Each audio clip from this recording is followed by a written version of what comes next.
नमस्कार, स्वागत है आप सभी का डीडी न्यूज पर और आप देख रहे हैं मिड डे प्राइम। आज आपके साथ मैं हूं वसीम मिश्रा। अगले 1 घंटे में हम बात करेंगे देश भर की बड़ी खबरों की, बताएंगे कि दुनिया भर में कौन कौन सी खबरों पर है सबकी नजरें, क्या कुछ चल रहा है खेल और अर्थ जगत में, साथ ही साथ कुछ झलकियां फिल्म, कला और संस्कृति के क्षेत्र से। लेकिन सबसे पहले इस वक्त की बड़ी खबरें। जम्मू कश्मीर में सुरक्षा बलों ने कुपवाड़ा में नियंत्रण रेखा के पास मुठभेड़ के दौरान एक आतंकवादी को किया ढेर। हथियार और गोला बारूद सहित अवैध सामग्री की गई बरामद। सुरक्षा बलों का तलाशी अभियान जारी। गुजरात के गांधीनगर में नशीले पदार्थों की तस्करी और राष्ट्रीय सुरक्षा और जब्त ड्रग्स के विनाश पर होगी क्षेत्रीय बैठक। केंद्रीय गृह एवं सहकारिता मंत्री अमित शाह बैठक की करेंगे अध्यक्षता।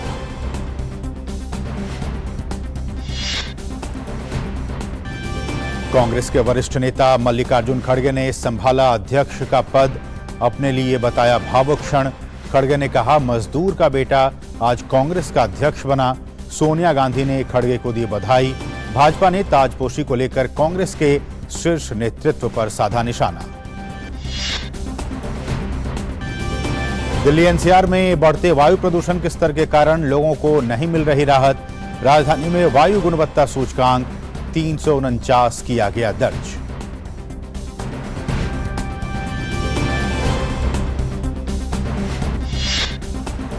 ब्रिटेन के प्रधानमंत्री ऋषि सुनक आज नई गठित कैबिनेट के साथ करेंगे पहली बैठक।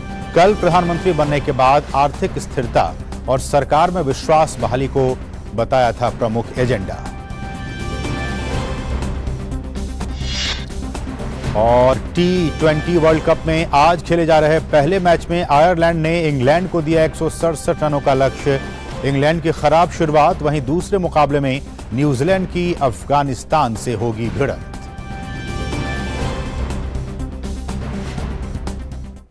शुरुआत बड़ी खबरों के साथ।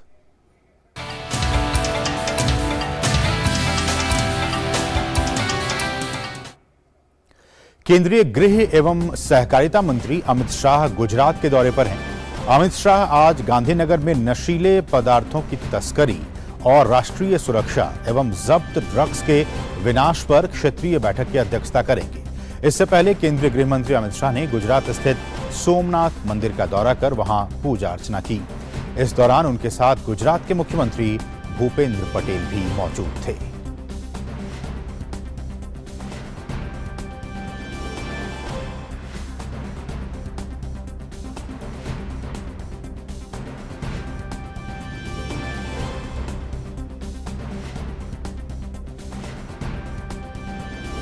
और इसके अलावा केंद्रीय गृह मंत्री भाजपा के कार्यकर्ताओं के साथ भी मुलाकात करेंगे।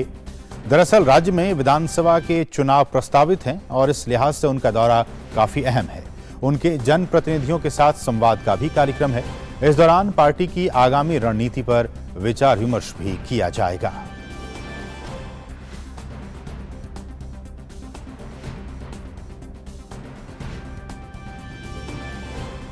और इस बहुत ही महत्वपूर्ण दौरे को लेकर हमारे साथ हमारे सहयोगी देवश्री भी जुड़ गए हैं। हम उनसे ताज़ा अपडेट लेते हैं। देवश्री, नमस्कार, आपका स्वागत है मिड डे प्राइम में। और सबसे पहले तो यही आपसे जानना चाहेंगे कि अब प्रस्तावित भी है वहां पे गुजरात में विधानसभा के चुनाव, इस लिहाज से लगातार जो केंद्रीय नेतृत्व है, खासकर अमित शाह, वो लगातार गुजरात के दौरे पर हम लगातार देख रहे हैं।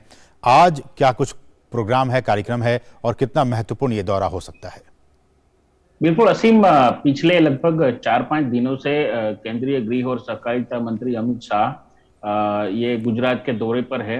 अगर पिछले दौरे की बात करें तो उन्होंने दक्षिण गुजरात से लेकर दक्षिण गुजरात, उत्तर गुजरात, सौराष्ट्र, कच्छ और सारे जो जोन है उन सभी जोन में उन्होंने भारतीय जनता पार्टी के कार्यकर्ताओं की मीटिंग की है। और कहीं ना कहीं इलेक्शन अभी कभी भी जाहिर हो सकता है और ये इलेक्शन की सीजन है, तो भारतीय जनता पार्टी के कार्यकर्ताओं को वो मिलते हैं और अपना जो भी मार्गदर्शन है वो भारतीय जनता पार्टी को दे रहे हैं।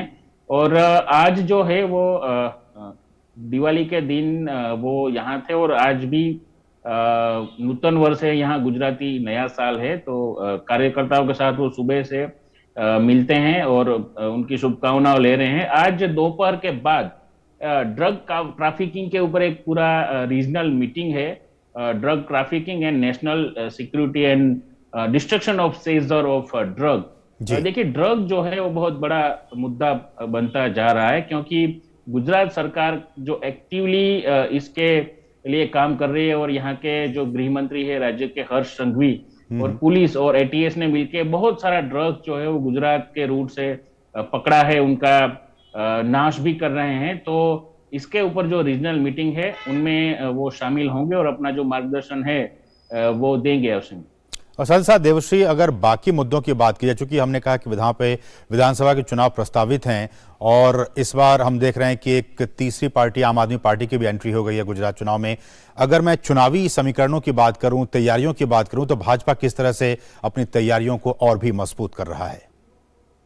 बिल्कुल असीम, भारतीय जनता पार्टी का जो संगठन है वो माइक्रो प्लानिंग जो होता है उसमें विश्वास रखता है।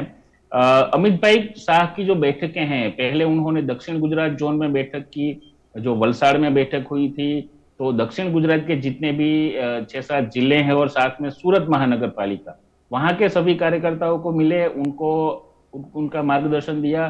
फिर सौराष्ट्र जोन जो है वो सौराष्ट्र में 53 विधानसभा बैठक है, यानी एक बहुत बड़ी 182 टोटल बैठक है, उनमें से 53 ओनली एक सौराष्ट्र जोन में ही है। तो वहां पे भी उन्होंने सोमनाथ के दर्शन किए और सोमनाथ दादा के दर्शन करके, क्योंकि अगर सौराष्ट्र में जाए और सोमनाथ जी के दर्शन ना को, ऐसा नहीं होता। अमित भाई हर बार आते हैं तो सोमनाथ दादा के दर्शन करते हैं, तो परिवार के साथ वहां पे, और दिवाली का भी मौका था, तो दर्शन करने के बाद वहां पे जो कार्यकर्ता थे उनके साथ बैठक की। और कहीं ना कहीं सौराष्ट्र जो है वो उसमें थोड़ी बैठकों पे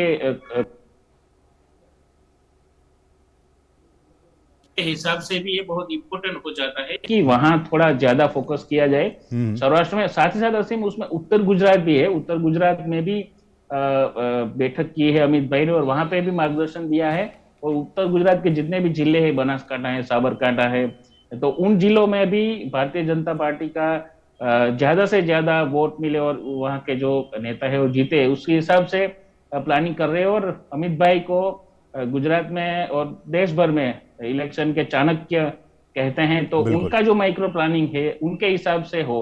और साथ ही साथ जो संगठन है, जो संगठन के प्रमुख हैं, उनके जो पेज प्रमुख से लेकर जिला प्रमुख तक जितने भी कार्यकर्ता हो, उनके साथ वो अपना सीधा संवाद स्थापित कर रहे हैं और मार्गदर्शन दे रहे हैं। तो कहीं ना कहीं भारतीय जनता पार्टी को इससे बहुत बड़ा लाभ होगा। और टारगेट तो 182 सीट का है भारतीय जनता पार्टी का, सारी की सारी सीट जीतने का प्लानिंग चल रहा है। और जैसे आपने आम आदमी पार्टी की बात की, तो असीम थोड़े दिन पहले बहुत प्रचार में वो लगे रहे थे, लेकिन अभी तो उनके जो राज्य के जो प्रमुख है गोपाल इटालिया, वो भी अभी नहीं दिख रहे हैं। उनके ऊपर बहुत सारे इंजाम भी लगे हुए हैं उनकी भाषा को लेकर, उनके बोलने के लेकर।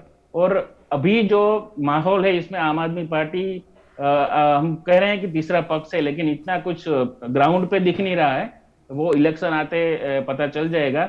और कांग्रेस जो है वो तो अपने ही खेमे में ऐसे ही बटी पड़ी हुई है। तो भारतीय जनता पार्टी जो है वो उनका माइक्रो प्लानिंग, उनका विजन, और प्रधानमंत्री की जो सभाएं हो रही है, तो वो कहीं ना कहीं एक्शन मोड में दिख रही है। और साथ ही साथ एक आखिरी सवाल देवश्री, वो कि जिस तरह से आपने कहा कि खासकर दक्षिण गुजरात जो है, सौराष्ट्र का इलाका, उस पर लगातार बीजेपी फोकस कर रही है।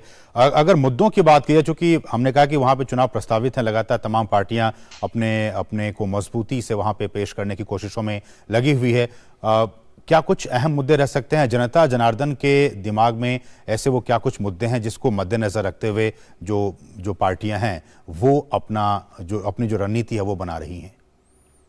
बिल्कुल असीम, मुद्दे गुजरात में सबसे पहला मुद्दा तो डेवलपमेंट ही होता है। और गुजरात की जनता जो है वो जो राज्य का डेवलपमेंट कर सकता है या फिर इसी विकास को निभा सकता है, उनके साथ ही वोट करती है। वो लगभग 25-27 साल से इसी मुद्दे पे बीजेपी को वोट कर रही है। साथ ही साथ जो आम जनता के मुद्दे हैं, जैसे कि शिक्षा है या फिर एम्प्लॉयमेंट है, तो उन सब मुद्दों को भी ध्यान में रखते हुए आम जनता है वो वोटिंग करेगी। एम्प्लॉयमेंट में बताइए तो अभी कल ही राज्य सरकार ने जो पीएसआई की भर्ती लंबित थी वो भी कर दी है और उसका भी लिस्ट निकल गया है। तो ये जो ओवरऑल मुद्दे हैं जो चुनाव के होते हैं, जैसे रोड रास्ता है, हाईवेज है, और उस टाइप के डेवलपमेंट के जो मुद्दे हैं वो ज्यादा फोकस में गुजरात चुनाव में रहने वाले हैं।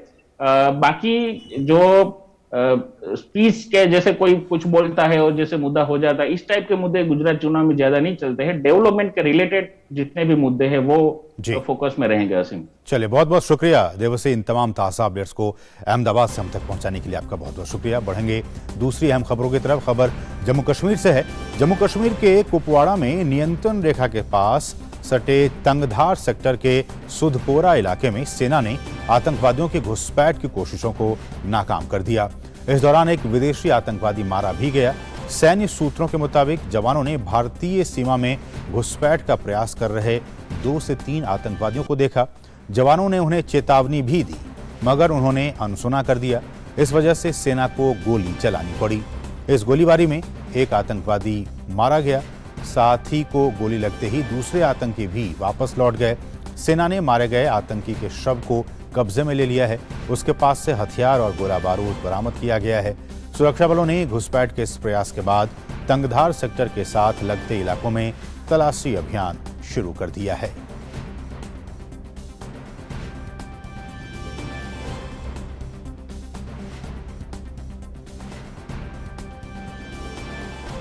इस बीच कश्मीर पुलिस ने जानकारी दी है कि बारामूला के वानसिरन तारीपोरा इलाके में एक और मुठभेड़ जारी है।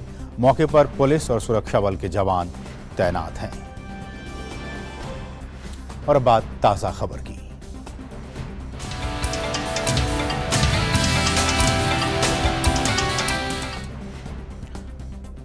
उपराष्ट्रपति जगदीप धनखड़ अमृतसर के 1 दिवसीय दौरे पर हैं।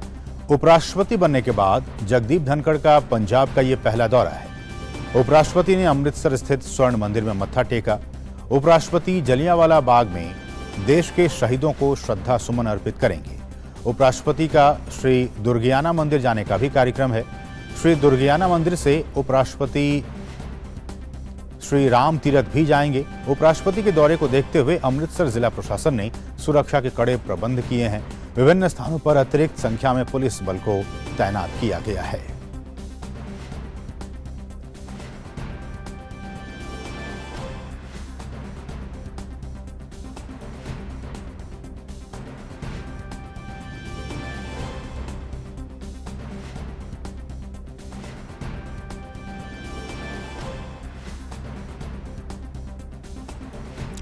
और एक नजर राष्ट्रीय खबरों पर।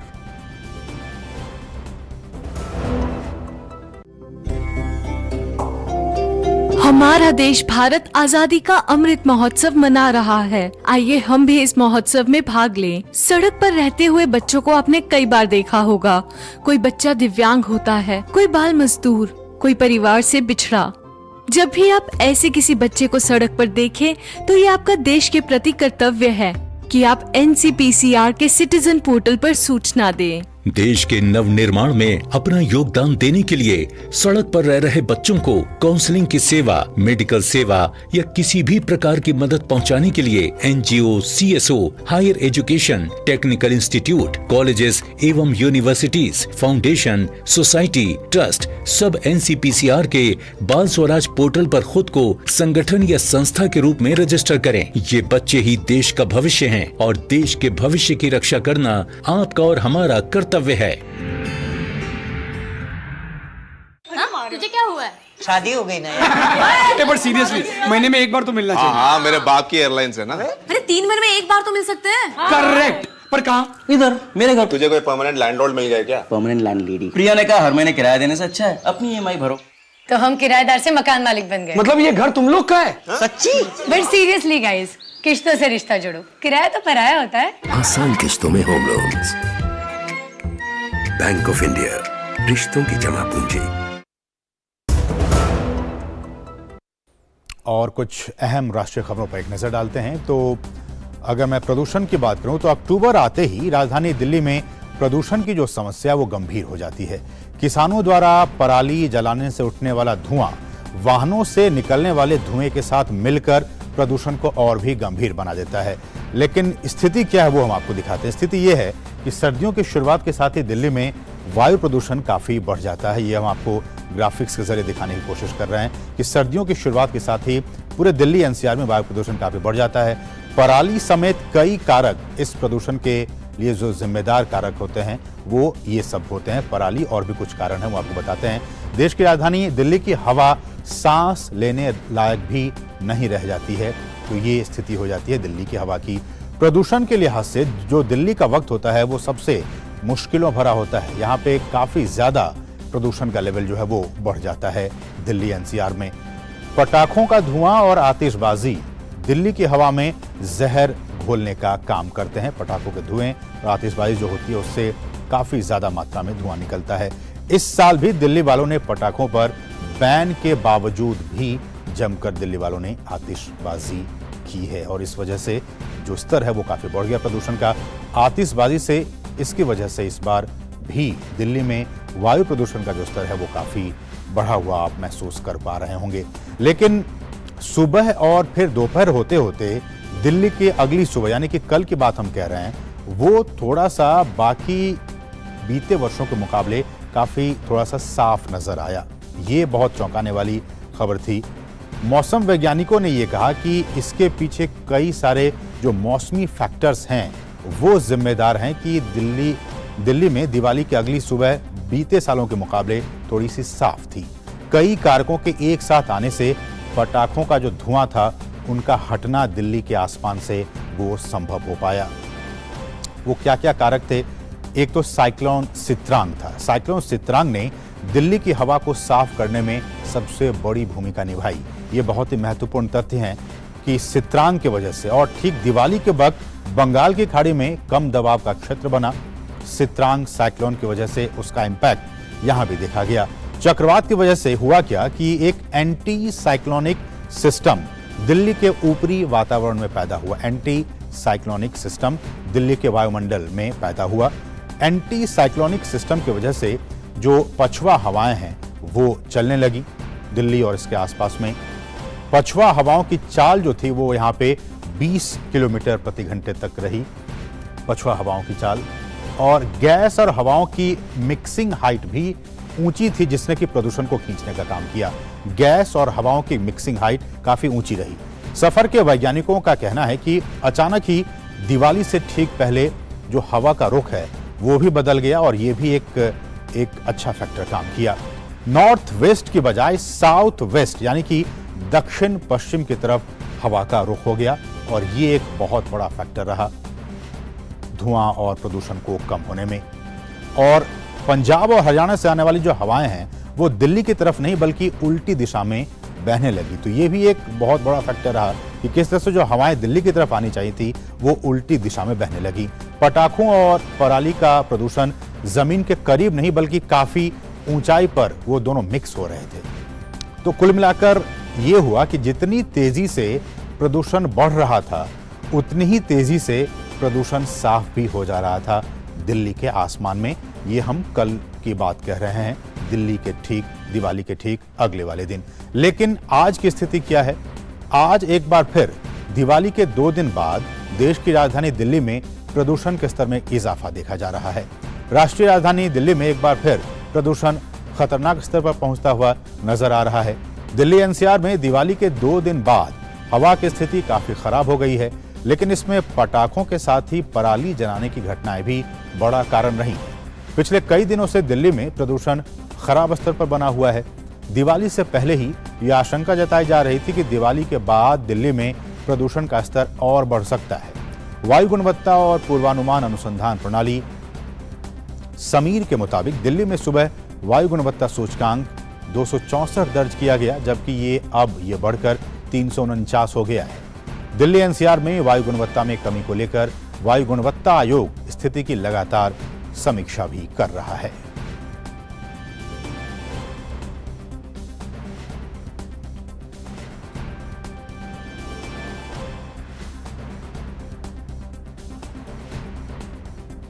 और इस विषय पर हमारे साथ एक खास मेहमान भी जुड़ गए हैं। हमारे साथ सुरेंद्र जैन जी हैं जो कि वैज्ञानिक है, पर्यावरण को बहुत ही करीब से जानते हैं और समझते हैं। सुरेश जैन जी, मेरा पहला सवाल यही कि हमने देखा कि कुछ क्लाइमेट का और खासकर जो साइक्लोन था चित्रांग, उसकी वजह से हवाएं और उनकी दिशाएं बदल गई, जिसकी वजह से जितना प्रदूषण दिवाली के अगले सुबह एक्सपीरियंस करता था दिल्ली, वो इस बार उसमें कुछ कमी आई। लेकिन एक बार फिर से अगर आज के मौसम की बात की जाए, हवा के सेहत की बात की जाए, तो वो 349 के पार चला गया है। आपकी नज़र में वो क्या कुछ कारण हैं जो इसके पीछे आपको लगता है कि सबसे बड़ा फैक्टर है? देखिए, ये बात बिल्कुल सही है कि जो साइक्लोनिक एक्टिविटीज हैं या जो वातावरण में जो चेंजेस आते हैं, उसकी वजह से आपका पोल्यूशन पे इम्पैक्ट आता है। और जैसे आपने अभी ठीक से बताया था कि वायु की गुणवत्ता का चेंज होना, सोर्स के साथ में जो आपका यहाँ का वातावरण है, या आप विंड स्पीड की बात कर रहे थे, विंड डायरेक्शन की बात कर रहे थे, तो वो एक बहुत बड़ा फैक्टर भी है। लेकिन जब हम कंपेयर करते हैं पिछले साल से और इस साल में, तो आप देखेंगे करीबन 1.5 वीक का फर्क है। लास्ट ईयर आपकी दिवाली 4 नवंबर को आई थी और उस टाइम पे पराली भी अपने पीक टाइम पे थी, जबकि स्टबल बर्निंग बहुत ज्यादा हो रहा था। अब की बार ये दिवाली पहले है, आप देखेंगे 24 अक्टूबर को, तो मौसम ने इसका बहुत बड़ा साथ दिया है। और साथ में आप देखेंगे पराली पिछले साल के मुकाबले में कम जल रही थी, तो उसका भी एक बड़ा फैक्टर है। तो ये कहना कि खाली पटाखों की कम जलने से पटाखे की कमी थोड़ी बहुत तो आई है, ये बात तो बिल्कुल सही है, बट उसकी वायु पे जो इम्पैक्ट आना था, जो हम एक्सपेक्ट कर रहे थे, वो कम इसलिए दिख रहा था कि उसमें जो आपकी विंड स्पीड और डायरेक्शन है उसका फर्क है। सबसे ज्यादा फर्क है विंड डायरेक्शन का। आप देखेंगे दिल्ली की विंड स्पीड है वो ऑलमोस्ट सेम रही है पिछले 2 हफ्ते में, लेकिन अगर आप विंड डायरेक्शन की बात करें, जैसे आप पीछे एक्सप्लेन कर रहे थे, तो वो एक इंपॉर्टेंट फैक्टर है जिसकी वजह से स्टबल का इम्पैक्ट भी दिल्ली के ऊपर कम नजर आ रहा था पिछले 2 दिन। लेकिन सुरेश जी, ये तो चलिए चित्रांग और उसका इम्पैक्ट हुआ, एक पॉजिटिव इम्पैक्ट दिल्ली की हवा पे पड़ा, लेकिन ये हर बार तो ऐसा हो नहीं सकता है कि साइक्लोन आए और उसका इम्पैक्ट पड़े, हवा का डायरेक्शन बदल जाए। सामान्यतया जो दिल्ली एनसीआर में इस तरह का जो इस सीजन में अक्टूबर लास्ट में, November first week, second week में ऐसी क्या कुछ ऐसी स्थितियां बन जाती है जिसकी वजह से पूरे देश और दुनिया में हल्ला होने लगती है कि दिल्ली का प्रदूषण, दिल्ली की हवा सांस लेने लायक नहीं है? क्या कुछ ऐसे वो फैक्टर्स होते हैं? देखिए, ये बिल्कुल सही है कि आपके जो सोर्स होते हैं मेजर वो सेम रहते हैं। केवल आप देखेंगे 2 इवेंट यहाँ पे नॉर्थ इंडिया में रहते हैं जो सबसे ज्यादा डिस्कस होते हैं, एक दिवाली और एक पराली। अगर इसको छोड़ दिया जाए तो उसके बावजूद भी पोल्यूशन का स्तर ज्यादा ही होगा। उसका रीजन ये है कि पूरा मौसम का अपना इम्पैक्ट, जो विंड स्पीड है वो कम हो जाती है और विंड डायरेक्शन सबसे ज्यादा दिल्ली की तरफ आ जाती है। तो इसलिए आप देखेंगे जहां पे भी बर्निंग होगा या पोल्यूशन होगा वो दिल्ली को इफेक्ट करेगा या दिल्ली के आसपास के क्षेत्रों को इफेक्ट करेगा। तो और दूसरा ये है कि जैसे ही अक्टूबर नवंबर का मंथ आता है तो विंड स्पीड वैसे ही कम होना शुरू हो जाती है और विंड की डायरेक्शन भी आपकी दिल्ली की तरफ होना शुरू हो जाती है। तो सबसे ज्यादा, और जो आप एक बता रहे थे कि आपकी विजिबिलिटी या मिक्सिंग हाइट की बात कर रहे थे, तो मिक्सिंग हाइट स्टेबल कंडीशन होने की वजह से, जो टेम्परेचर के कम होने की वजह से जो मिक्सिंग हाइट होती है वो कम हो जाती है। और मिक्सिंग हाइट कम होने से जो आपका गैसियस पोल्यूटेंट है या पार्टिकुलेट पोल्यूटेंट है, जो उसको एक अपर एटमॉस्फेयर जो मिक्सिंग के लिए मिलना था, वो कम हो जाता है। और जो कम होने से क्या होता है कि ज्यादा प्रदूषण आपका ग्राउंड के पास में रहता है और इसलिए आपकी कंसंट्रेशन आपको बढ़ी हुई नजर आती है। तो ये आप कितने भी आप इंटरवेंशंस करो, आपको विंटर में थोड़ा सा पोल्यूशन ज्यादा मिलेगा क्योंकि ये एक नेचुरल फिनोमिना है। लेकिन ये है कि इसका मतलब ये नहीं है कि हम कुछ काम ना करें। अगर हम काम करेंगे तो आपको इम्प्रूव्ड वर्जन, आपकी एयर क्वालिटी इंप्रूवमेंट भी मिलेगा, क्योंकि आप देखेंगे कि स्टबल को आप कम कर देंगे, या दिवाली पे जैसे आपकी बार इनिशिएटिव लिया कि पटाखों को नहीं जलाने हैं, तो जले तो हैं लेकिन उसका थोड़ा सा प्रभाव आप देखेंगे कि कम जले हैं, तो उसकी वजह से आप देखेंगे एयर क्वालिटी में इंप्रूवमेंट है। लेकिन उसके साथ साथ में आपको बाकी सोर्स के ऊपर भी आपको इंटरवेंशंस करना पड़ेगा। आपको अच्छा पब्लिक ट्रांसपोर्ट लेके आना पड़ेगा, अब कल को आप स्कीम की बात करते हो कि आप ओड इवन स्कीम लेके आते हो, लेकिन आपका पब्लिक ट्रांसपोर्ट अच्छा है नहीं। आप कहते हो कि ग्रैब के अंदर में भारत 3 भारत 4 के व्हीकल्स को बंद कर देंगे, लेकिन आपके पास ऑल्टरनेटिव व्हीकल है नहीं। तो हमको ये ध्यान रखना पड़ेगा कि पिछले कई सालों से हम बातें कर रहे हैं, बट हमको इंटरवेंशंस लाना पड़ेगा। अदरवाइज दिल्ली या दिल्ली के आसपास के क्षेत्रों में या इंडो गैंजेटिक प्लेन वाले जो एरिया हैं उसमें वायु का स्तर अच्छा होना तब तक नहीं होगा जब तक हमारी विलिंगनेस नहीं होगी। लेकिन सुरेश जी, गाड़ियां तो मुंबई में भी चलती हैं, गाड़ियां चेन्नई में भी चलती हैं, ये भी मेट्रोपॉलिटन सिटीज हैं, लेकिन यहाँ पे इस तरह का शोर नहीं होता है। उसका रीजन है दोनों कोस्टल सिटी हैं। जहां पे कोस्टल सिटी होगा तो वहां पे आपने पढ़ा होगा कि जो दबाव पड़ता है लैंड से ओशन की तरफ, ओशन से सी की तरफ और लैंड की तरफ, तो आप देखेंगे उसकी वजह से ये मिक्सिंग बहुत ज्यादा होती है। और अभी जो बात कर रहे थे हम वर्टिकल मिक्सिंग की, इसमें हॉरिजॉन्टल मिक्सिंग बहुत ज्यादा होती है। तो आपका पूरा का पूरा मास जो स्मोक है वो ओशन की तरफ मूव करता है, और डे और नाइट का जो ये फिनोमिना है ये बहुत बड़ा कारण है कि इसका फैक्टर जो पोल्यूशन के ऊपर ज्यादा आता है और उसकी वजह से पोल्यूशन कम होता है। चलिए, बहुत बहुत शुक्रिया सर, समय इतना ही है। बहुत बहुत शुक्रिया हमारे साथ जुड़ने के लिए, इन तमाम बातों को हमारे साथ साझा करने के लिए सुरेश जी, आपका बहुत बहुत शुक्रिया। बढ़ेंगे आगे दूसरी अहम खबरों की तरफ। मल्लिकार्जुन खड़गे ने कांग्रेस के नए अध्यक्ष की कमान संभाल ली है। कांग्रेस के नवनिर्वाचित अध्यक्ष मल्लिकार्जुन खड़गे को औपचारिक तौर पर निर्वाचन पत्र सौंपा गया और इसी के साथ उन्होंने पदभार भी ग्रहण कर लिया। पार्टी के केंद्रीय चुनाव प्राधिकरण के प्रमुख मधुसूदन मिस्त्री ने खड़गे को निर्वाचन प्रमाण पत्र सौंपा। खड़गे के अध्यक्ष बनने के साथ ही कांग्रेस के शीर्ष नेतृत्व की बागडोर 24 साल के बाद आधिकारिक तौर पर गांधी परिवार के हाथों से निकल गई है। पार्टी के गहरे संकट के दौर में खड़गे के लिए जाहिर तौर पर चुनौतियों की एक लंबी चौड़ी फहरिस्त है। कांग्रेस मुख्यालय 24 अकबर रोड पर आयोजित इस कार्यक्रम में सोनिया गांधी, राहुल गांधी, प्रियंका गांधी सहित तमाम नेता मौजूद थे। भारत जोड़ो यात्रा के 3 दिन के दिवाली अवकाश में 48 दिनों बाद पहली बार दिल्ली आए पूर्व कांग्रेस अध्यक्ष राहुल गांधी भी इस कार्यक्रम में शामिल हुए। इस मौके पर मल्लिकार्जुन खड़गे ने कहा कि सामान्य कार्यकर्ता को अध्यक्ष बनाने के लिए सभी को धन्यवाद। के लिए बहुत ही भावुक क्षण है। आज एक वर्कर, मजदूर का बेटा, एक सामान्य कार्यकर्ता को भारतीय राष्ट्रीय कांग्रेस का अध्यक्ष चुनकर ये सम्मान देने के लिए आप सबका हार्दिक आभार और धन्यवाद देता हूं।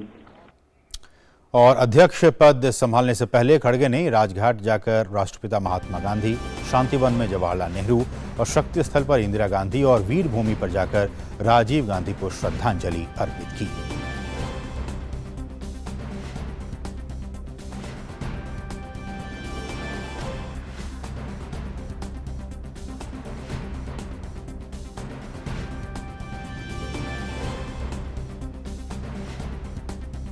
और नए कांग्रेस अध्यक्ष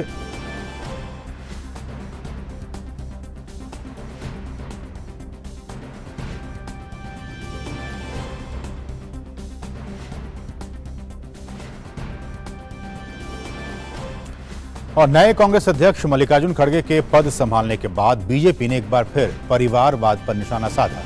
बीजेपी प्रवक्ता संबित पात्रा ने कहा कि कांग्रेस को आगामी विधानसभा चुनाव में हार की जिम्मेदारी के लिए किसी व्यक्ति की तलाश थी जो खड़गे के जरिए पूरी हो गई। खड़गे जी आज कांग्रेस पार्टी के अध्यक्ष बने हैं, मगर आज भी हमने तस्वीरों में देखा एक तरफ सोनिया जी और एक तरफ राहुल गांधी जी बैठे थे।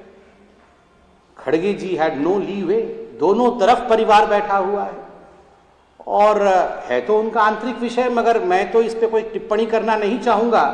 मगर खड़गे जी ने तो खुद ही कहा था कि अगर हम बकरा ईद में बचेंगे तो हम मुहर्रम में नाचेंगे। तो अब देखते हैं, हिमाचल और गुजरात के चुनाव आ रहे हैं, कहीं ऐसा तो नहीं है कि कांग्रेस पार्टी को बलि का बकरा गुजरात और हिमाचल के चुनाव का मिल गया हो और खड़गे जी को, जिसको अंग्रेजी में कहते हैं स्केपगोट के रूप में इस्तेमाल किया जाए, उनको एक तरह से बलि दे दी जाए। इसमें यह भी देखना है। और वहीं बीजेपी ने दिल्ली के मुख्यमंत्री अरविंद केजरीवाल के भारतीय नोट वाले बयान पर तंज कसा है। पार्टी प्रवक्ता संबित पात्रा ने इसे अरविंद केजरीवाल की राजनीतिक पराकाष्ठा करार दिया। उन्होंने कहा कि दिवाली पर लोगों को जेल में डालने वाले मुख्यमंत्री अब नोट पर भगवान की तस्वीरों की बात करते हैं। क्या से क्या हो गया देखते देखते। वाकई अगर अरविंद केजरीवाल जी की राजनीति को देखा जाए, अरविंद केजरीवाल जी के पॉलिटिक्स को देखा जाए, तो किस प्रकार से यू टर्न किया जाता है, आज ये हमारे सामने पूर्णतः उतर के आ रहा है। दिवाली लक्ष्मी जी और गणेश जी का पर्व है और दिवाली मनाने पर जेल में डालने की धमकी देने वाला व्यक्ति आज किस प्रकार का यू टर्न ले रहे हैं, आज किस प्रकार का ढोंग कर रहे हैं, यह भी हम देख रहे हैं। ये अरविंद केजरीवाल जी वही व्यक्ति हैं जिन्होंने विगत वर्षों में कहा था कि जहां राम मंदिर बन रहा है, जहां भव्य राम मंदिर बन रहा है, वहां राम मंदिर नहीं बनना चाहिए, वहां तो अस्पताल बनना चाहिए। प्रधानमंत्री नरेंद्र मोदी शुक्रवार को वीडियो कॉन्फ्रेंस के जरिए राज्यों के गृह मंत्रियों के चिंतन शिविर को संबोधित करेंगे। 2 दिन का ये चिंतन शिविर कल से हरियाणा के सूरजकुंड में शुरू हो रहा है। राज्यों के गृह सचिव और पुलिस महानिदेशक, केंद्रीय सशस्त्र बलों और केंद्रीय पुलिस संगठनों के महानिदेशक भी इस शिविर में हिस्सा लेंगे। प्रधानमंत्री ने इस वर्ष स्वतंत्रता दिवस के संबोधन में पंच प्रण का जिक्र किया था। उन्हीं के अनुरूप गृह मंत्रियों के चिंतन शिविर में राष्ट्रीय परिप्रेक्ष्य को ध्यान में रखते हुए आंतरिक सुरक्षा से संबंधित नीति निर्माण पर मंथन किया जाएगा। सहकारी संघवाद की भावना से प्रेरित इस शिविर का उद्देश्य केंद्र और राज्य स्तर पर विभिन्न पक्षों के बीच योजनाओं के कार्यान्वयन में और अधिक तालमेल बनाना है। चिंतन शिविर में पुलिस बलों के आधुनिकीकरण, साइबर अपराध की चुनौतियों से निपटने, आपराधिक न्याय प्रणाली में सूचना प्रौद्योगिकी के बढ़ते उपयोग, भूमि सीमा प्रबंधन, तटीय और महिला सुरक्षा और मादक पदार्थों की तस्करी जैसे मुद्दों पर विचार विमर्श होगा। हिमाचल प्रदेश में विधानसभा चुनाव की सरगर्मियों के बीच भाजपा ने कांग्रेस के 2 बड़े चेहरों को पार्टी में शामिल कर लिया है। शाहपुर से पूर्व विधायक रहे मेजर विजय सिंह मनकोटिया ने बिलासपुर में जेपी नड्डा की मौजूदगी में भाजपा का दामन थाम लिया। वहीं गगरेट से पूर्व विधायक एवं कांग्रेस के वरिष्ठ नेता राकेश कालिया भी बीजेपी में शामिल हो गए हैं। चुनाव से पहले भाजपा का ये बड़ा दांव है। मेजर विजय सिंह मनकोटिया शाहपुर से कई बार चुनाव लड़ चुके हैं। बीते चुनावों में वो लगातार 3 बार भाजपा प्रत्याशी रहीं सरवीन चौधरी से हार गए। इस बार उन्होंने भाजपा का ही दामन थाम लिया। भाजपा अध्यक्ष जेपी नड्डा ने कांगड़ा जिले के शाहपुर विधानसभा हलके से नेता मेजर विजय सिंह मनकोटिया को बीजेपी में शामिल कराया। इस मौके पर हाल ही में कांग्रेस से भाजपा में आए हर्ष महाजन भी मौजूद थे। मेजर विजय सिंह मनकोटिया लंबे समय से क्षेत्र के मुद्दों को लेकर राजनीति करते रहे हैं। मंगलवार को हर्ष महाजन के साथ वो नड्डा निवास विजयपुर पहुंचे और उन्होंने भाजपा में शामिल होने का फैसला किया। हिमाचल प्रदेश में विधानसभा चुनाव के लिए नामांकन पत्र भरने के आखिरी दिन कल यानी मंगलवार को 376 उम्मीदवारों ने पर्चे भरे। आखिरी दिन प्रदेश के मंडी निर्वाचन क्षेत्र से सबसे अधिक 81 और कांगड़ा निर्वाचन क्षेत्र से 72 नामांकन पत्र दाखिल किए गए। प्रदेश की 68 सदस्यों की विधानसभा के लिए कुल मिलाकर 630 उम्मीदवारों ने नामांकन पत्र भर दिए हैं। नामांकन पत्रों की जांच कल की जाएगी, जबकि 29 अक्टूबर तक नाम वापस लिए जा सकते हैं। नाम वापस लेने के बाद उम्मीदवारों की संख्या कम हो सकती है, क्योंकि कई उम्मीदवारों ने पार्टी के आधिकारिक उम्मीदवारों के कवरिंग उम्मीदवार के रूप में पर्चे भरे हैं। राज्य में 17 अक्टूबर से नामांकन प्रक्रिया शुरू हुई थी और पहले दिन कोई भी नामांकन नहीं हुआ था। 18 अक्टूबर को 2 उम्मीदवारों ने नामांकन भरे थे। इसके बाद नामांकन प्रक्रिया में तेजी देखने को मिली। 19 अक्टूबर को 9 उम्मीदवारों, 20 अक्टूबर को 38 उम्मीदवारों ने पर्चे भरे। आखिरी दिन से पहले 21 अक्टूबर को सर्वाधिक 206 उम्मीदवारों ने पर्चे भरे। 22, 23 और 24 अक्टूबर को अवकाश की वजह से नामांकन नहीं भरे गए। हिमाचल प्रदेश में विधानसभा के नए सदस्य चुनने के लिए 12 नवंबर को वोट डाले जाएंगे। हमारे साथ हमारी सहयोगी नंदिनी मित्तल इस वक्त ताज़ा अपडेट के साथ राजधानी शिमला से मौजूद है। नंदिनी नमस्कार, आपका स्वागत है मिड डे प्राइम में। और कल जैसा कि हमने कहा कि नामांकन भरने का कल आखिरी उसकी तारीख थी, क्या कुछ सरगर्मियां आप देख पा रहे हैं हिमाचल प्रदेश में?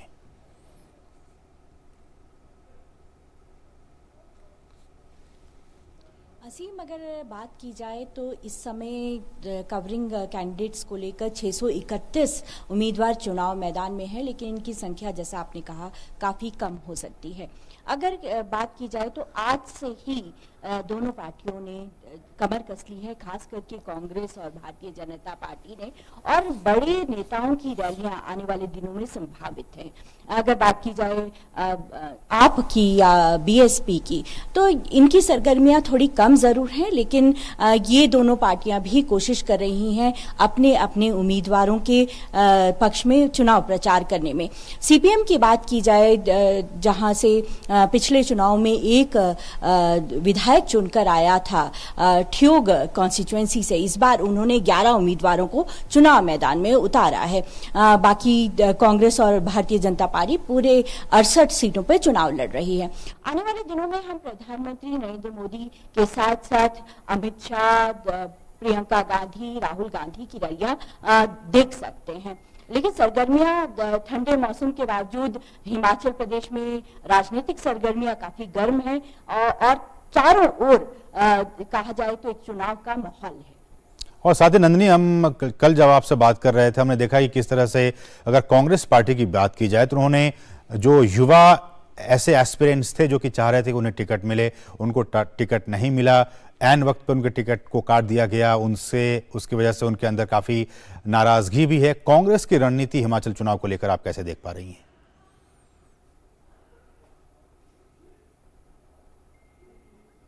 बिल्कुल आप सही कह रहे हैं। कल भी मैंने जैसा कहा कि भारतीय जनता पार्टी ने जहां नए चेहरों पर दाव खेला है, 2 मंत्रियों के विधानसभा क्षेत्र बदल दिए हैं, वहीं जो कांग्रेस है उसकी रणनीति के तौर पर उन्होंने पुराने चेहरों पर दाव खेला है। यही कारण है कि उन्होंने युवा कांग्रेस के जो बड़े बड़े नेता थे, यदुपति ठाकुर की अगर बात करें, या किन्नौर से जो एक युवा नेता हैं जो चुनाव लड़ना चाहते थे, उनको टिकट नहीं दिया। और इन दोनों नेताओं में काफी रोष का माहौल है और उनका ये कहना है कि युवा कांग्रेस इन चुनाव में प्रचार में भाग नहीं लेगी। तो जो स्थिति है वो कांग्रेस के लिए बहुत अच्छी नजर नहीं आ रही है। हालांकि बड़े बड़े दावे किए जा रहे हैं और खास करके अगर बात की जाए तो 3 जो बड़े नेता हैं, प्रतिभा सिंह की बात करें या मुकेश अग्निहोत्री की बात करें, सुखविंदर सुक्खू की बात करें, इन्हें हेलीकॉप्टर दिया गया है ताकि ये सभी जाकर चुनाव प्रचार करें। लेकिन ये इनमें से 2 नेता जो सुखविंदर सिंह सुक्खू और अग्निहोत्री, मुकेश अग्निहोत्री चुनाव लड़ रहे हैं, उनका कितना संभव होगा अलग अलग क्षेत्रों में जाकर चुनाव प्रचार करना, ये सोचने की बात है। लेकिन प्रतिभा सिंह है वो कोशिश कर रही हैं, पहली बार जो है वो अध्यक्ष बनी है।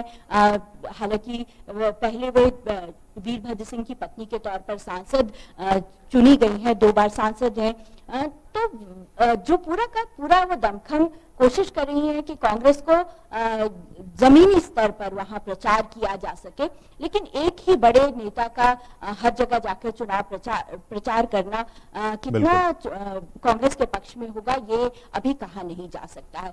लेकिन कोशिशें जरूर हैं। वहीं दूसरी ओर अगर भारतीय जनता पार्टी की बात करें तो जयराम ठाकुर चुनाव प्रचार कर रहे हैं, अनुराग ठाकुर प्रचार कर रहे हैं, यहाँ के जो भारतीय जनता पार्टी के जो अध्यक्ष हैं वो चुनाव प्रचार कर रहे हैं। बहुत सेंटर से भी एक बड़ी टीम जो आकर हिमाचल प्रदेश में चुनाव प्रचार पहले भी कर चुकी है और अब भी कर रही है। तो लेकिन कड़ा मुकाबला कहा जाएगा पूरी की पूरी 68 सीटों पर, और ये कहना बहुत मुश्किल है कि जनता किसको चुनेगी। चलिए, बहुत बहुत शुक्रिया नंदिनी मित्तल, इन तमाम ताज़ा अपडेट्स को शिमला से हम तक पहुंचाने के लिए आपका बहुत बहुत शुक्रिया। बढ़ेंगे दूसरी अहम खबरों की तरफ। आज 26 अक्टूबर और आज ही के दिन साल 1947 में तत्कालीन कश्मीर रियासत के महाराजा हरि सिंह ने कश्मीर रियासत के भारत में विलय के संधि पत्र पर हस्ताक्षर किए थे और जम्मू कश्मीर भारत का अभिन्न अंग बन गया था।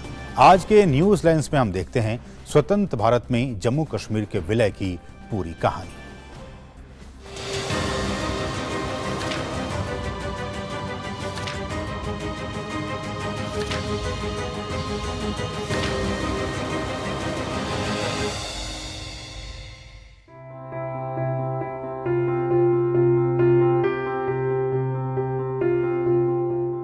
15 अगस्त 1947 के बाद जम्मू कश्मीर।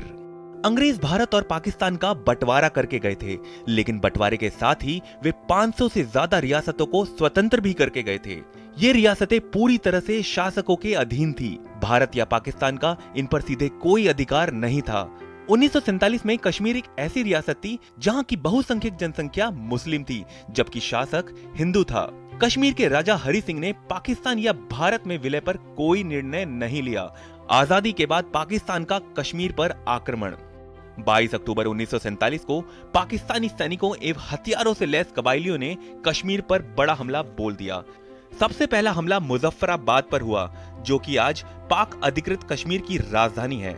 आगे बढ़ते हुए पाकिस्तानी फौजियों ने बारामूला पर भी कब्जा कर लिया। अब श्रीनगर उनके निशाने पर था। रास्ते में पाकिस्तानी सैनिकों ने बर्बरता की सारी हदें पार कर दी। मुजफ्फराबाद और बारामूला की सड़कें निर्दोष नागरिकों के रक्त से लाल हो गई। स्त्रियों पर घनघोर अत्याचार किए, मासूम बच्चों को भी नहीं छोड़ा गया। महाराजा हरि सिंह का भारत के साथ संधि पत्र पर हस्ताक्षर। अंततः 26 अक्टूबर 1947 को कश्मीर के महाराजा हरि सिंह ने भारत के साथ विलय पत्र पर हस्ताक्षर कर दिए। रातों रात भारतीय फौजें कश्मीर पहुंची। आगे बढ़ रही पाकिस्तानी फौजों को भारत ने बारामूला से पीछे ढकेल दिया। विलय की संधि के तहत संचार, रक्षा एवं विदेशी मामलों को भारत सरकार के अधिकार क्षेत्र में लाया गया। 5 मार्च 1948 को लोकप्रिय सरकार की घोषणा की गई, जिसके मुखिया शेख अब्दुल्ला बने। 1951 में जम्मू कश्मीर विधानसभा का गठन हुआ। 1954 में राष्ट्रपति के आदेश से धारा 370 के तहत जम्मू कश्मीर को विशेष दर्जा देने का प्रावधान हुआ। विशेष अधिकारों के तहत जम्मू कश्मीर में सभी भारत के नागरिकों को वोट देने का अधिकार नहीं था। जम्मू कश्मीर के बाहर के लोगों को संपत्ति खरीदने, विक्रय करने, सरकारी रोजगार आदि का अधिकार नहीं था। धारा 370 और 35A के तहत जम्मू कश्मीर में दशकों से रह रहे दलितों एवं कमजोर वर्ग के लोगों को सरकारी नौकरियों का अधिकार नहीं था। जम्मू कश्मीर से बाहर विवाह करने पर बेटी को पैतृक संपत्ति का अधिकार नहीं था। 5 अगस्त 2019 को भारत सरकार ने संसद के दोनों सदनों में ऐतिहासिक प्रस्ताव के जरिए धारा 370 और 35A को निष्प्रभावी कर दिया। जम्मू कश्मीर और लद्दाख से विशेष दर्जा वापस लेकर समस्त भारत के कानून लागू कर दिए गए। आज जम्मू कश्मीर और लद्दाख धारा 370 के अन्यायपूर्ण शिकंजे से मुक्त होकर तेजी से विकास के रास्ते पर बढ़ चला। Bureau report, DD news.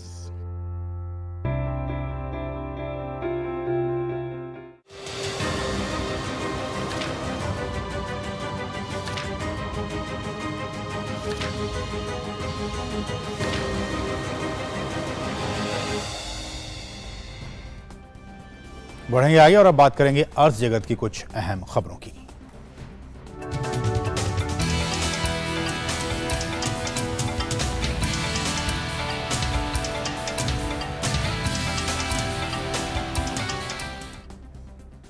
Bharat के प्रतिनिधि 28 साल में पहली बार अंतर्राष्ट्रीय नागर विमानन संगठन में हवाई परिवहन समिति की अध्यक्षता करेंगे। भारत साल 1944 से सदस्य के रूप में ICAO परिषद में है। इंडिया एट ICAO के ट्वीट के अनुसार भारत 28 वर्षों के बाद हवाई परिवहन समिति की अध्यक्षता करने जा रहा है। नागर विमानन मंत्री ज्योतिरादित्य सिंधिया ने मंगलवार को एक ट्वीट में कहा कि बढ़िया खबर, ये वैश्विक विमानन पारिस्थितिकी तंत्र में भारत की स्थिति और सबसे बड़ा नागर विमानन बाजार बनने की दिशा में हमारी यात्रा को मजबूत करता है।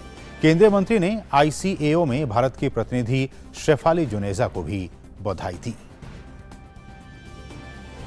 और अब कुछ अंतर्राष्ट्रीय खबरें।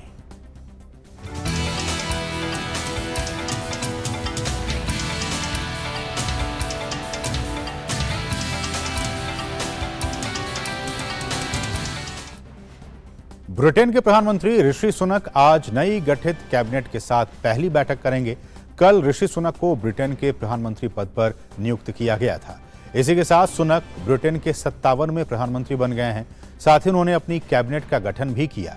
डोमिनिक राब उप प्रधानमंत्री, जेम्स क्लेवर्ली विदेश मंत्री, बेन वेलिस रक्षा मंत्री और जेरेमी हंट को वित्त मंत्री बनाया गया है। सुनक के इस कैबिनेट में तकरीबन पुराने चेहरों को ही तरजीह दी गई है।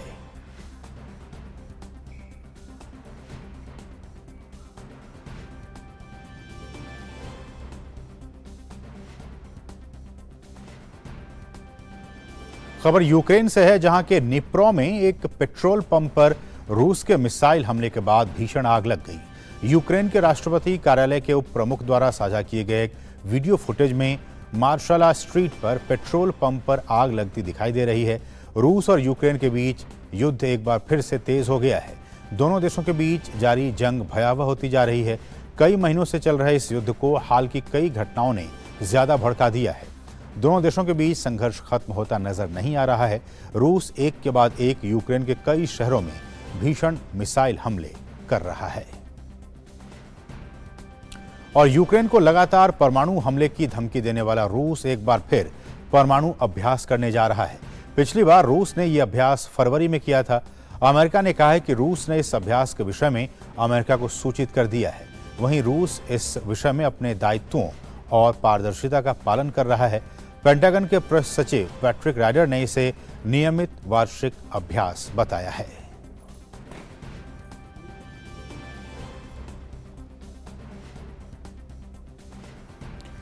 अमेरिकी राष्ट्रपति जो बाइडेन ने मंगलवार को रूस को यूक्रेन के साथ अपने युद्ध में सामरिक परमाणु हथियार का इस्तेमाल करने के खिलाफ चेतावनी जारी की। बाइडेन ने कहा कि अगर रूस यूक्रेन के खिलाफ सामरिक परमाणु हथियार का इस्तेमाल करता है तो ये अविश्वसनीय रूप से गंभीर गलती होगी। डर्टी बम के इस्तेमाल का आरोप लगाते हुए मंगलवार को संयुक्त राष्ट्र सुरक्षा परिषद में ये मामला उठाया गया। मॉस्को ने संयुक्त राष्ट्र को आरोपों का विवरण देते हुए एक पत्र भेजा और रूस ने सुरक्षा परिषद के साथ बैठक में इस मुद्दे को उठाया। हालांकि पश्चिमी देशों ने रूस के आरोपों को झूठे बहाने का आरोप देकर खारिज कर दिया है।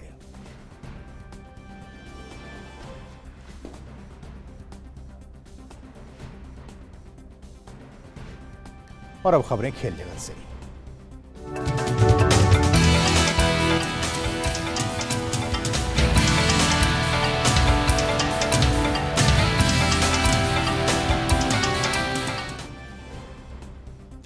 आईसीसी टी20 वर्ल्ड कप में आयरलैंड ने एक बड़ा उलटफेर करते हुए इंग्लैंड को डकवर्थ लुईस नियम के आधार पर 5 रन से हरा दिया है।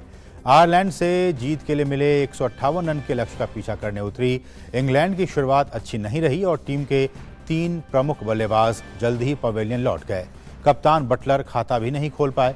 वहीं एलेक्स हेल्स 7 और बेन स्टोक्स 6 रन बनाकर पवेलियन लौट गए।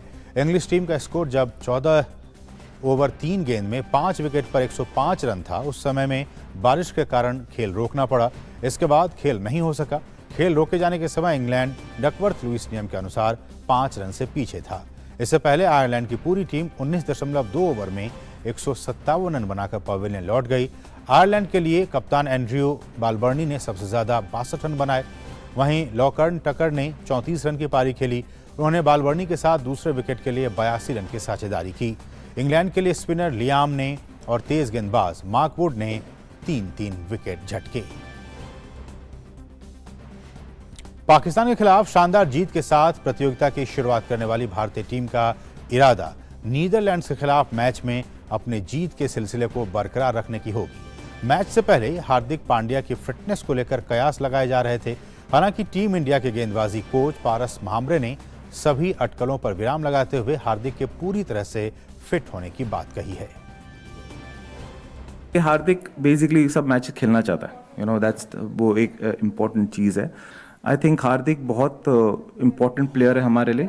बैलेंस ऐड करता है, बॉलिंग भी कर रहा है, बैटिंग भी कर रहा है और अदर देन दैट उसका जो ग्राउंड पे जो एटीट्यूड है, यू नो पिछले अपने लास्ट मैच में देखा क्रूशल इनिंग खेला। यस विराट ने मैच गेम फिनिश किया हमारे लिए, बट एक स्टेज पे जो एक एक्सपीरियंस प्लेयर चाहिए जो एक मोमेंट रिकॉग्नाइज करने के लिए कि अगर हम ये गेम एंड तक लेके जाएंगे प्रेशर ऑब्वियसली उन पे शिफ्ट होगा। टू एक्नॉलेज दैट वो एक एक्सपीरियंस भी चाहिए।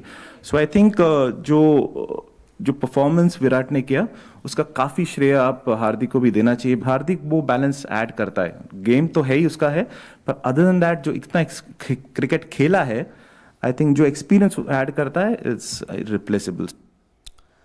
और सुपर 12 में कल भारत और नीदरलैंड्स की टीम आमने सामने होंगी। मैच प्रतिष्ठित सिडनी क्रिकेट ग्राउंड में खेला जाएगा, जहां भारत का रिकॉर्ड शानदार रहा है। इस मैदान के बारे में और अधिक जानकारी दे रहे हैं सिडनी में मौजूद हमारे सहयोगी अभिषेक महाजन।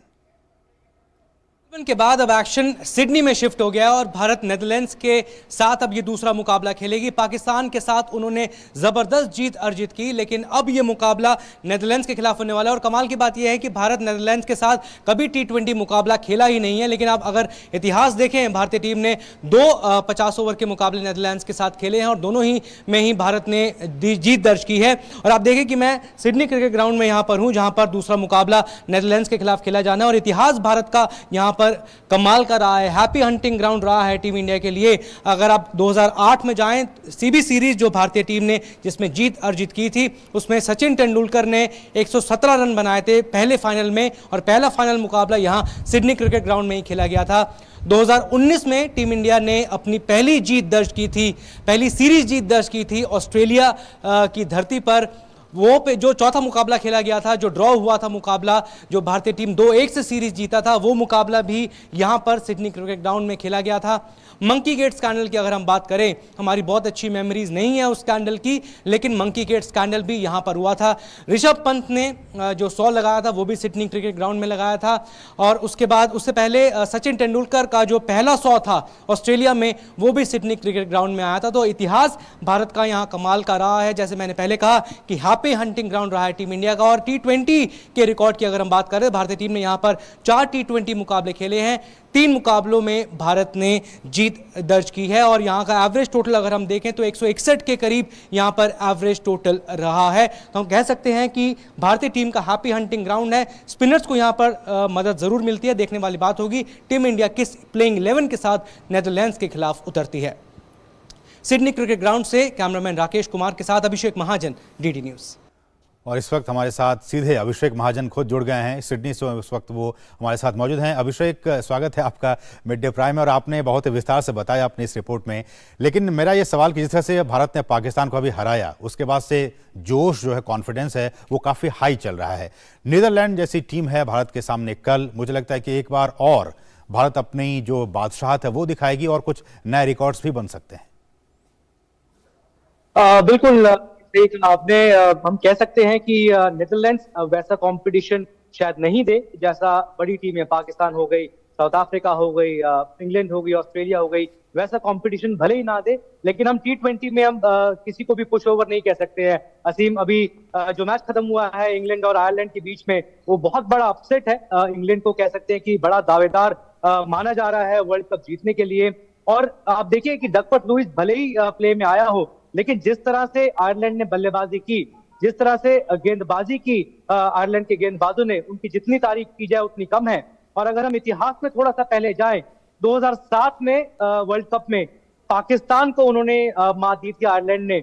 2011 की अगर हम बात करें तो आयरलैंड ने इंग्लैंड को, इसी टीम को मात दी थी। तो ये, और आज फिर मेलबर्न में ये सब हो गया। तो ये जो फॉर्मेट है ये बहुत बड़ा क्रूअल है। ये ऐसा फॉर्मेट नहीं है कि इसमें आप किसी टीम को मान सकते हैं कि ये बहुत बड़ी टीम है तो ये मात दे देगी। उस दिन कौन किस तरह का प्रदर्शन करता है वो उस पर डिपेंड करता है। आयरलैंड क्वालिफायर में थी, उन्होंने टीमों को हरा के अगले दौर में जगह बनाई। और सुपर 12 में जैसे भारतीय टीम के बॉलिंग कोच आज प्रेस कॉन्फ्रेंस के लिए आए थे, उन्होंने भी यही कहा कि किसी भी टीम को हम कमतर नहीं आंक सकते हैं, हमें कंप्लेसेंट नहीं होना है। रेस्ट के लिए उनसे पूछा गया कि क्या आप किसी खिलाड़ी को रेस्ट देने की बात कर रहे हैं, तो उन्होंने कहा कि नहीं, अभी हमने सिर्फ एक मैच जीता है, अभी डगर काफी बड़ी है यहाँ पर, तो सारे खिलाड़ी ऐसे हैं जो खेलना चाहते हैं, कोई रेस्ट की बात नहीं कर रहा है। इसलिए टीम इंडिया ने आज प्रैक्टिस नहीं की। उन्होंने, जैसे हमने पहले रिपोर्ट में भी बताया कि 45 किलोमीटर दूर भारतीय टीम को प्रैक्टिस का ग्राउंड दिया गया। तो बॉलिंग कोच जब प्रेस कॉन्फ्रेंस में आया तो उन्होंने यही कहा कि 45 किलोमीटर दूर ग्राउंड था, 1.5 घंटे की ड्राइव थी और हमें बैक टू बैक मैचेस खेलने हैं, 3-4 दिन का गैप है, तो अब हमारे बॉलर्स को आराम देना काफी जरूरी हो जाता है। जिस तरह का हाई ऑक्टेन मुकाबला खेला गया पाकिस्तान के खिलाफ, जो बल्लेबाज है उनको आराम देना काफी जरूरी हो जाता है। इसलिए भारतीय टीम ने ट्रेनिंग सेशन में आज शिरकत नहीं की, लेकिन हाँ, कल अहम मुकाबला होने वाला नेदरलैंड्स के खिलाफ। और भारत ने, जो कहते हैं कि जो टोन मिल जाता है, भारत ने एक टोन सेट कर दी है पाकिस्तान को हराकर। और मोमेंटम का खेल है क्रिकेट, भारत पाकिस्तान से जीत गया है, नेदरलैंड्स को यहाँ पर मात देता है, तो अगला मुकाबला पर्थ में होना है 30 तारीख को साउथ अफ्रीका के खिलाफ। और अगर भारत ये तीनों मुकाबले जीतने में कामयाब हो जाता है तो भारतीय टीम की जो डगर है वो नॉकआउट पे और भी आसान हो जाएगी। थोड़ी आसान हो जाएगी। तो टीम इंडिया की कोशिश यही रहेगी कि बिल्कुल। अंक तालिका में जो टॉप की पोजीशन है उसको बरकरार रखे। आज जी। के मैच की बात करें, आज सिडनी ग्राउंड में कोई मैच खेला जाना है? पर आज यहाँ पर कोई मैच नहीं खेला जाना है असीम, लेकिन हम इंग्लैंड आयरलैंड की अगर बात करें तो बड़ा मुकाबला था। अफगानिस्तान और न्यूजीलैंड के बीच मुकाबला खेला जाना, हालांकि वो डिले हो गया है, वहां पर बारिश चल रही है। ये वही ग्राउंड है मेलबर्न क्रिकेट ग्राउंड जहां पर भारत और पाकिस्तान का मुकाबला खेला गया। तो वेदर जो है यहाँ पर, जैसे हम पहले भी बता रहे थे, भारत पाकिस्तान का जब मुकाबला था उससे पहले हम लगातार बात कर रहे थे कि यहाँ का जो वेदर है वो काफी अनप्रेडिक्टेबल है। तो एक ही दिन में हमें 4 मौसम देखने को मिल जाते हैं। कभी बहुत ठंड हो जाती है, दोपहर में देखें तो काफी गर्मी होती है, कभी भी बादल छा जाते हैं और कभी भी बरस जाते हैं। तो काफी अनप्रेडिक्टेबल वेदर है, फिकल वेदर है यहाँ का। लेकिन भारत पाकिस्तान के बीच पूरा मुकाबला देखने को मिला, और क्या मुकाबला था असीम, सभी की निगाहें थी उस मुकाबले पर। और जिस तरह से भारत ने पाकिस्तान को मात दी, और जैसा मैंने पहले भी कहा कि टोन सेट कर दी है, और इंग्लैंड आयरलैंड के बीच मुकाबले ने एक ये बता दिया है कि किसी भी टीम को आप कमतर नहीं आंक सकते हैं। आगे भी मुकाबले खेले जाने हैं, तो कोई भी बड़ी टीम, कोई भी छोटी टीम इस फॉर्मेट में नहीं है। जो 20 ओवर का फॉर्मेट है उसमें किसी भी दिन अगर आपकी बल्लेबाजी चलती है, 2 बल्लेबाज भी अच्छा कर जाते हैं, 2 गेंदबाज भी अगर अच्छा कर जाते हैं, तो वहीं से गेम बदल जाता है। तो किसी भी टीम को कमतर आंकने की गलती कोई भी टीम नहीं कर सकती है। ये ग्रुप जो है ये वाइड ओपन है। अगर हम इंग्लैंड आयरलैंड के ग्रुप की बात करें, ऑस्ट्रेलिया हार गई थी पहला मुकाबला न्यूजीलैंड के खिलाफ, और किसी ने नहीं सोचा था न्यूजीलैंड, जिसको अंडरडॉग्स कहा जा रहा था, न्यूजीलैंड ऑस्ट्रेलिया को इस तरह मात देगी। 80 रन से ज्यादा डिफरेंस था, 89 रन से उन्होंने मात दी। तो ऑस्ट्रेलिया कल जिस तरह से खेला था, अगर मार्कस स्टोइनिस वैसी पारी नहीं खेलते तो ऑस्ट्रेलिया को भी मुश्किलें हो रही थी श्रीलंका के खिलाफ। तो इस तरह का ये फॉर्मेट है, और शायद यही क्रिकेट को और रोचक बनाता है, और यही रोमांच है, और यही प्रेशर है T20 क्रिकेट का। और आगे भी उम्मीद है कि हमें ये थ्रिलर और ये हमदिंग मुकाबले, क्लोज मुकाबले देखने। लेकिन अभिषेक, जिस तरह से आज के नतीजे आए इंग्लैंड और आयरलैंड के बीच में, ये बहुत से लोग उम्मीद नहीं कर रहे होंगे कि इंग्लैंड की ऐसी टीम, मजबूत टीम, वो हार सकती है आयरलैंड जैसी टीम से। लेकिन ये हो गया आज T20 में, आयरलैंड जीत गई, इंग्लैंड हार गया। बिल्कुल असीम, जैसा मैंने पहले कहा कि हम 2007 में पहले जाएं तो आयरलैंड कब से काफी टाइम से एसोसिएट टीम है, वो अलग बात है, अलग डिबेट का मुद्दा है कि आयरलैंड अभी फुल मेंबर क्यों नहीं बन पाई है। लगातार वो मुकाबले जीत रहे हैं, ऐसा नहीं है कि वो कंपटीशन नहीं खेल रहे हैं, लेकिन आपके इंफ्रास्ट्रक्चर पे बहुत डिपेंड करता है। 2007 में अगर हम जाएं, जब भारत मुकाबला हारा था, जब वो नॉकआउट में नहीं पहुंच पाया था, तब दूसरी साइड पाकिस्तान को हरा दिया था आयरलैंड ने, जब बांग्लादेश ने भारत को हराया था और टीम इंडिया बाहर हो गई थी 2007 वर्ल्ड कप में राहुल द्रविड़ की कप्तानी में। तो हम कह सकते हैं कि जो सबसे खराब वर्ल्ड कप जो भारत का रहा है वो 2007 का रहा है, और आयरलैंड ने पाकिस्तान को मात दी थी। फिर 2011 में भी यही हुआ, आयरलैंड ने इंग्लैंड को मात दी थी। तो अभी हम सब यही बात कर रहे थे कि 2011 का मुकाबला और 2022 का मुकाबला जो है, जो आज खेला गया है, जो इंग्लैंड को मात दी है, और इंग्लैंड ऐसी टीम है जिसको फेवरेट कहा जा रहा है, बड़े बड़े खिलाड़ी उनकी टीम में है, उस टीम को मात देना आयरलैंड के लिए बहुत बड़ी उपलब्धि और बहुत बड़ा कॉन्फिडेंस बूस्टर होगा आयरलैंड। लेकिन अभिषेक, अब सबकी निगाहें कल होने वाले मैच पे होंगी। कल जिस तरह से भारत का मुकाबला नीदरलैंड के साथ है, उसमें क्या कुछ बातें निकल कर सामने आती है, उस पर सबकी निगाह। बहुत बहुत शुक्रिया अभिषेक, सिडनी से इन तमाम ताज़ा अपडेट्स को हम तक पहुंचाने के लिए। तो इसके साथ ही मिड डे प्राइम के आज के संग में बस इतना ही। मुझे और हमारी पूरी टीम को दीजिए अनुमति। नमस्कार।